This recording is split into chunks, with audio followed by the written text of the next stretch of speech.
Hi, MD checking in once again. I want to make this video real quick. This is in response to a Smitty video I saw.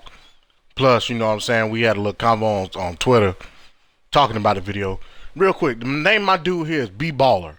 What we trying to see is we trying to see as far as the positioning of the DB as well as the ratings. Does it matter in terms of the spectacular or aggressive catch in man? Now he's going up against Calvin Johnson. You see his ratings here. B Baller. Here, 89 overall.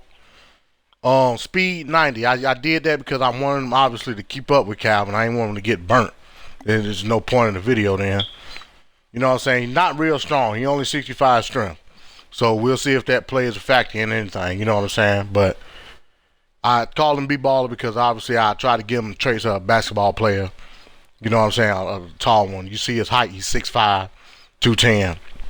Acceleration 86, you know what I'm saying, trucking, losing, all that don't matter, but we're going to see as far as catching is 71. I ain't want him to have a good catcher rating, you know what I'm saying. I just tried to test it to see if he could get the ball out, so swat it or whatever. Jumping at 95. I did this because I wanted him to, in a jump ball situation, see what was going to happen. Obviously a basketball player, so he got to jump, you know what I'm saying. So these are the factors that's going to be taken into consideration when we doing this test. Tackle, you know what I'm saying, all that. I don't know if tackle will be the factor, but as far as man coverage, I got him at 94. Zone coverage is 90, so I forget. I can't see that far, but these are going to be the determining factors in trying to find out if he'll be able to hang with Calvin Johnson. Now we're going to take a look at Calvin Johnson. And, you know, just to see what his traits is. Obviously, he's 95 overall. I mean, he's great. Hey, what can you say? 78 strength. He's obviously stronger.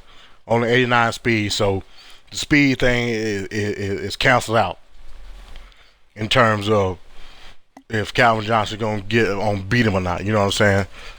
But agility 93. You know what I'm saying? Acceleration 89. Awareness 91. All the good stuff. All what you want. You know what I'm saying? Catching 92. Now, 97, I'm sorry.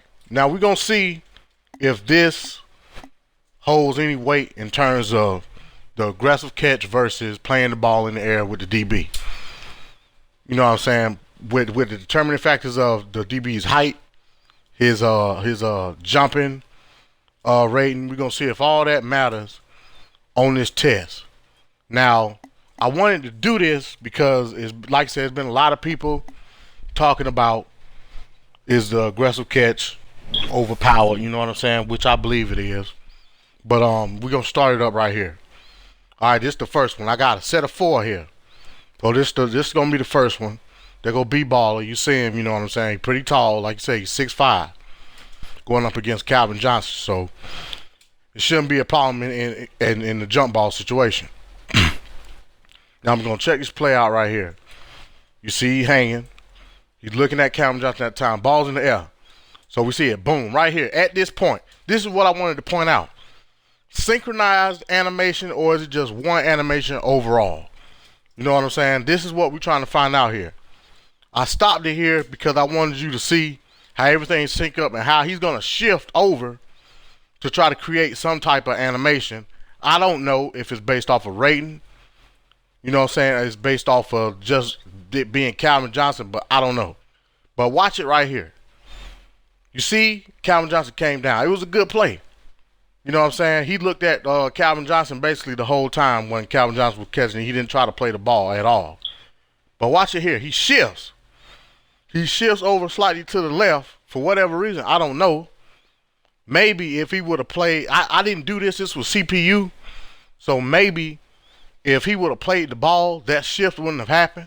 Because I think he was playing the receiver. He was playing Calvin Johnson. So for whatever reason, he shifted over to trigger that animation.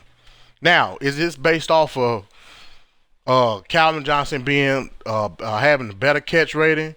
Is this based off of Calvin Johnson being stronger than him? Is this based off that he has the slight handle on jumping? I don't know. You know what I'm saying? But we have to figure out, are these synchronized two synchronized animations, or is it just one? And what is it based off of? And this is the question I pose to the community. I pose it to Smitty, you know what I'm saying? But it's going to be interesting to find out, you know what I'm saying, as this game goes along. Are they going to tune it? You know what I'm saying? Are they going to tune down? Especially this catch, this aggressive catch. You know what I'm saying? You're going to see in some more examples that it's got to be tuned down, because you got guys with the ratings efficient enough to compete with some of these catches, and because of the aggressive catch, it's not going down that way. Now here's another example right here. Now in this example, I believe that you're going to see me be in a good position, but because of where the ball is thrown, as well as the position of where I am, the position of where Calvin Johnson is, I don't have too many issues with it. Now you see I spotted the ball back farther, so it'll be a better, you know what I'm saying, drop ball. But watch, I'm on the inside. I'm in pretty good position. But watch, Calvin Johnson comes, and the ball is thrown deep. You know what I'm saying? It's a pretty good ball. I'm showing you right here where the ball is. It's a pretty good ball. The animation's done trick. The animation triggered, boom. You know what I'm saying? It's thrown deep.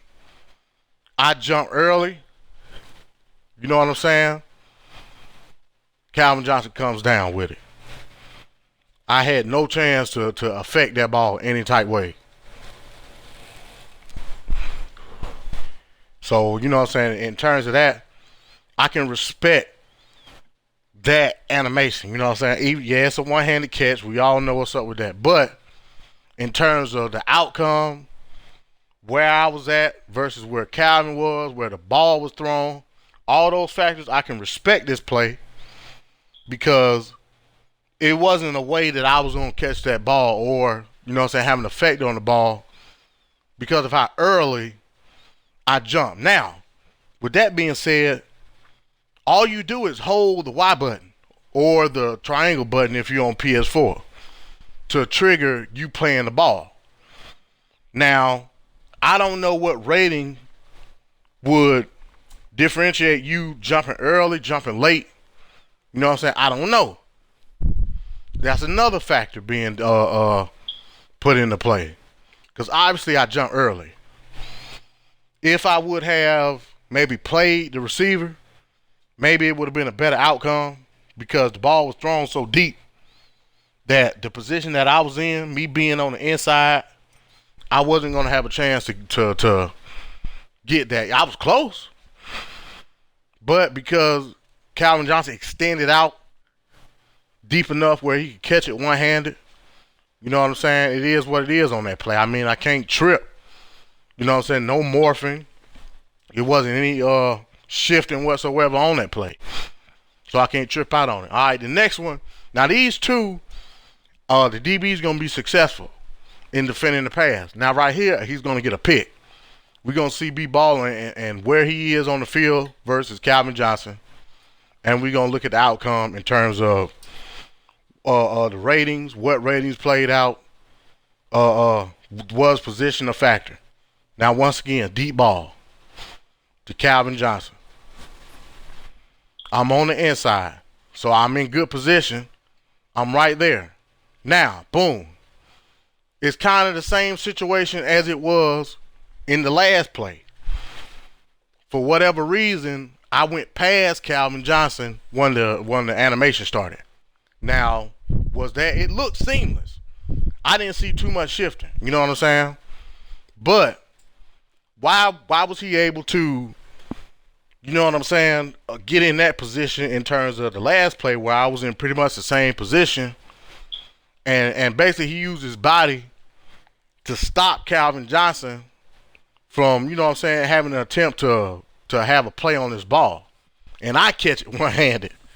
You know what I'm saying? Well, B-baller does. So they got to cut that out. You know what I'm saying? But overall, like I said, in essence, it was a good play.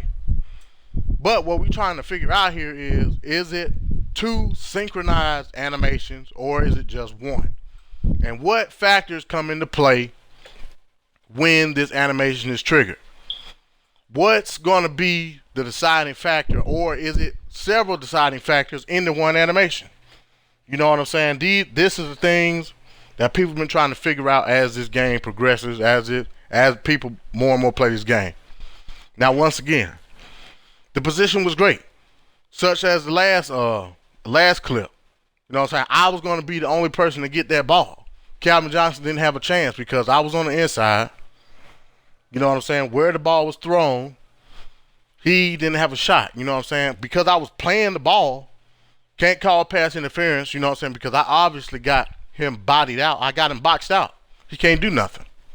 You know what I'm saying? So overall, once again, no morphing, no shifting. It was a great clip. Now this is the last one. Right here, you're going to see Calvin Johnson try to catch the ball, and we're going to watch what happens. It was very interesting. And you know what I'm saying? I want you to do thoughts on what happens. Ball's up in the air. I'm playing the ball, right? But right here, I said, I don't think I'm going to be able to do anything. I'm going to try to play Calvin Johnson and see what happens. I play Calvin Johnson. Now, I still look up and make an attempt to get a play on the ball. But when the animation triggers, the ball's still way up in the air. You know what I'm saying? And at that point, that basically looked like pass interference right there. Because Calvin Johnson is trying to get in a position where he could do something, but he can't. You know what I'm saying? He never has a chance. You know what I'm saying? I mean, to the point, it's thrown, where the ball is thrown, the trajectory, I should have kept going. You know what I'm saying? But if I would have did that, Calvin Johnson probably would have did another spectacular one-handed catch, and I would have been way out of position. So I decided to play him and see what happens, and this is what happens. Now, if this would have been an in-game situation, I don't know if they would have called pass interference or not. It looks as though I'm playing the ball. You know what I'm saying? But that's not the action that I chose. I chose to play Calvin Johnson. So in this one right here, like I said, pretty much, slight shifting, not so to the point where it is noticeable and looks like it's affecting the play. You know what I'm saying? But almost seamless. You know, I can't trip on this and him attempting to try to catch the ball one-handed. Now, with the one-handed catches, stuff like this, I can accept because he's making an attempt. That's what you're supposed to do. Make an attempt by any means to get the ball. He wasn't in a position to do it, though. So, I'm just doing this, man. Check in with me.